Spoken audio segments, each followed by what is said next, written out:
성장, 탐색, 그 다음에 확립, 유지, 쇠퇴의 단계를 거치는 생물학적 인생 주기와 비슷하게 흘러갈 수도 있지만 저렇게 흘러갈 수도 있지만 성탐, 확류세로 흘러갈 수도 있지만 하지만 연령 발달 단계와 별도로 어디서부터 죽겠냐면 여기서부터 죽겠네요.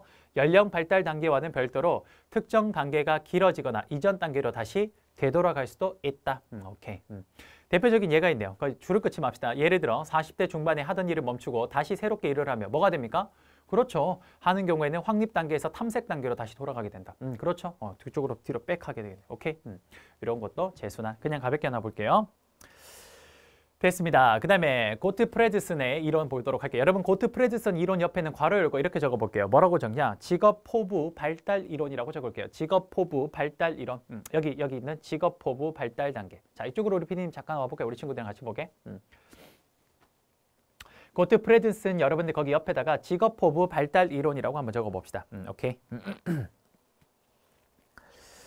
자, 우리 고트프레드슨의 직업포부 발달 이론도 역시 몇 가지 나오는 게 좀 있어요. 그래서 그거 하나 좀 체크를 하도록 할게요.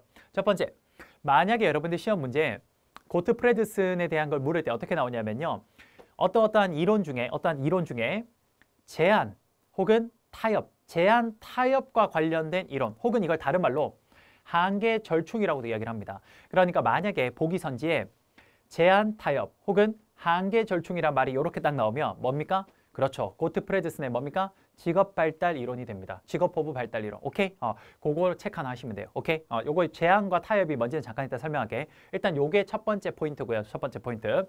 두 번째 포인트는 뭐냐면요.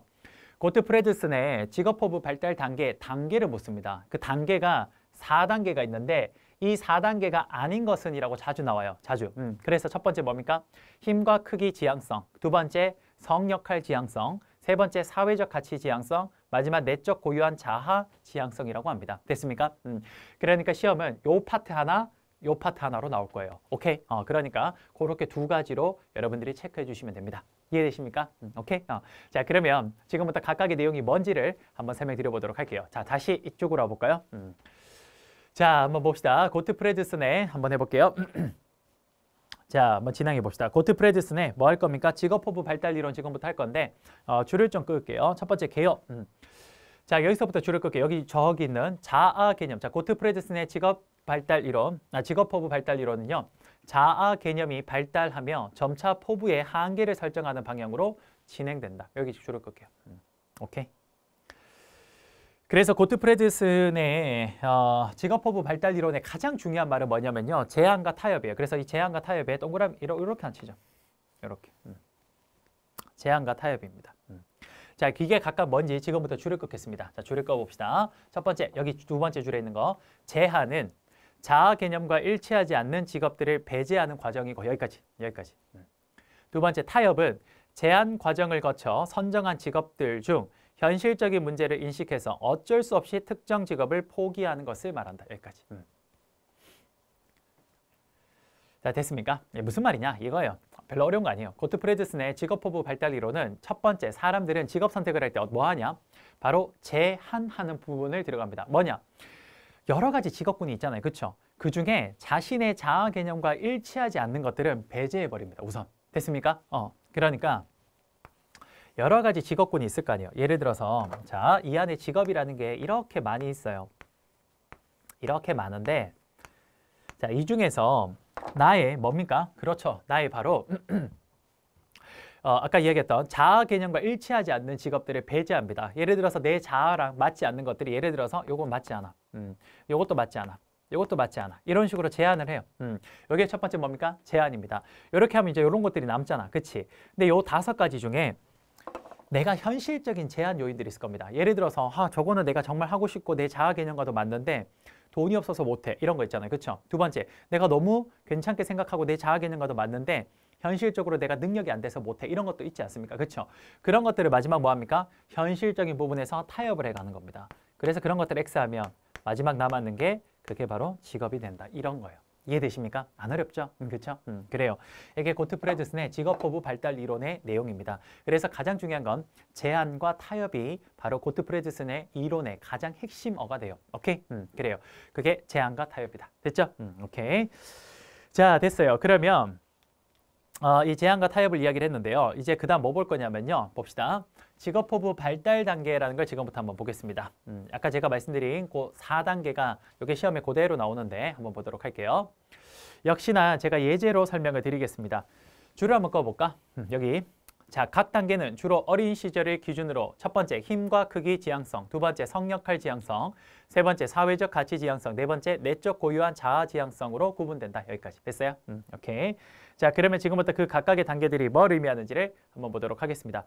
첫 번째, 힘과 크기의 지향성입니다. 자, 어디 줄을 긋냐? 여기서 줄을 끌게요. 단지, 어디 있습니까? 여기. 단지 남성과 여성이 신체적으로 다르다는 것만 알고 있다. 여기. 오케이. 일단 쭉 해놓고 제가 설명할게요. 두 번째, 성역할 지향성은요. 어디 줄을 긋냐? 여기 줄을 끌게요. 성역할의, 여기. 성역할의 경계가 형성되는 시기로 동성애 사람들이 많이 선호하는 직업들을 선호하게 되는 특징이 있다. 여기까지. 됐어요? 그 다음 3단계는요. 사회적 가치 지향성 어디 줄을 긋냐? 여기 줄을 꺼요. 어디냐면요. 오케이. 사회적으로 지위와 명성을 획득할 수 있는 직업에 관심을 가지며 자신이 목표로 하는 지위의 상한선과 하한선을 정하기도 한다. 오케이. 마지막 4단계는 그냥 읽어보겠습니다. 이거는 그냥 간단하게. 오케이. 자, 이게 무슨 말인지 한번 해볼게요. 봅시다. 첫 번째 1단계 힘과 크기의 지향성. 제가 역시나 예제를 들고 왔거든요. 그걸로 한번 설명해 볼게요. 자, 뭐냐? 이거는 굉장히 이제 어렸을 때 나타나는 걸로요. 힘과 크기의 지향성이라는 건 뭐냐? 단순히 뭐죠? 남자와 여자가 다르구나 정도만 파악하는 단계예요. 남성과 여성이 다르구나. 그리고 나보다 큰 사람과 작은 사람이구나. 이 정도만 파악하는 게 그게 뭡니까? 힘과 크기의 지향성이 됩니다. 됐죠? 아, 남성과 여성은 다르구나. 이런 걸 파악을 하는 거예요. 됐어요? 근데 그중에 내가 여성이야. 그랬을 때 두 번째 성역할 지향성으로 옵니다. 이건 뭐냐? 이런 겁니다. 또래 친구들이 가지고자 하는 어떤 직업들 이런 것들을 어떻게 하는 겁니까? 그렇죠. 영향을 받아서 나도 그런 것들 중에 하나를 해볼까 생각을 하는 거예요. 자, 남성과 여성을 구분하고 난 뒤에 그중에 여성이다 내가. 그럼 여성의 또래 친구들이 많이 선호하고 하고 싶어하는 그런 직업들이 있을 거 아니에요. 그런 것들에 영향을 받아서 나도 그런 거 한번 해볼까 생각하는 거예요. 대표적으로 뭐냐? 이런 겁니다. 여자인 친구들이 현모양처가 된다거나 혹은 승무원이 된다거나 아나운서가 된다거나 간호사가 된다거나 의사가 된다거나 이런 직업들을 선호하니까 나도 그 중에 하나를 선택해볼까 생각하는 게 오케이 성역할 지향성입니다. 주로 여성들이 주로 많이 하는 직업들, 남성들이 많이 하는 직업들 이런 것들에 대해서 고려를 해보는 거죠. 오케이? 그 다음 세 번째 사회적 가치 지향성입니다. 이건 뭡니까? 그렇죠. 이제 거기에서 제가 아까 뭐라고 했냐면요. 사회적으로 지위와 명성을 획득할 수 있는 직업에 관심을 가집니다. 그래서 뭐냐? 나는 사람을 치료하는 직업에서 무언가 사회적 가치를 느낀다라고 하는 거죠. 그러면 의사나 뭐 이런 것들에 좀 일을 하면 되겠구나. 근데 거기에서 뭐 하는 겁니까? 상한선과 하한선을 결정합니다. 가장 위로는 의사, 그 다음에 의사, 뭐 간호사, 그 다음에 뭐 물리치료사 이런 것도 다 사람 치료하는 거죠. 그렇죠? 그러니까 이 상한선과 나는 마지막 물리치료사 정도까지는 해야 될 것 같아. 이렇게 정하는 게 뭡니까? 그게 바로 사회적 가치 지향성. 됐습니까? 그 중에서 이제 마지막 4단계 뭡니까? 내적 고유한 자아 지향성입니다. 뭐냐? 내가 정말 적합하게 할 수 있고 나의 자아 실현을 할 수 있는 걸 그 중에서 그 바운더리 안에서 선택하는 거죠. 그게 최종적으로 예를 들어서 간호사다. 그러면 내가 간호사가 되어서 사회의 많은 약자들을 돌봐주고 치료해야겠다. 이렇게 생각하는 게 그게 뭡니까? 마지막 4단계 내적 고유한 자아 지향성이 되겠습니다. 됐습니까? 오케이. 이해가 잘 되십니까? 오케이. 자, 여기까지가 오케이. 뭡니까? 바로 고트프레드슨의 직업포부 발달 이론이 되겠습니다. 됐어요? 오케이. 자, 여기까지 설명을 좀 했습니다. 됐고요. 그 다음 여러분, 에릭슨의 심리사회 발달 이론은 굉장히 발달 단계가 많습니다. 그래서 이건 제가 뭐 따로 설명을 하기보다는 여러분들이 좀 많이 그냥 읽어보시면 될 것 같아요. 중요도가 좀 많이 떨어지는 파트라서 많이는 안 나오거든요. 그래서 이런 것들은 그냥 가볍게 읽어보겠습니다. 그래서 1단계, 그 다음에 2단계, 3단계에서 쭉 단계가 많아요. 그래서 이건 쭉 한번 여러분들이 그냥 읽어보는 걸로 하는데 어디에 여러분들이 포커스를 두고 공부를 하냐면요. 각각의 단계별로 제가 앞쪽에 보면 이런 걸 적어놨어요. 자아통합과 절망, 그 다음에 7단계 성인기 보면 생산과 침체성 이거. 그러니까 이게 어렵게 나올 때 이렇게 나와요.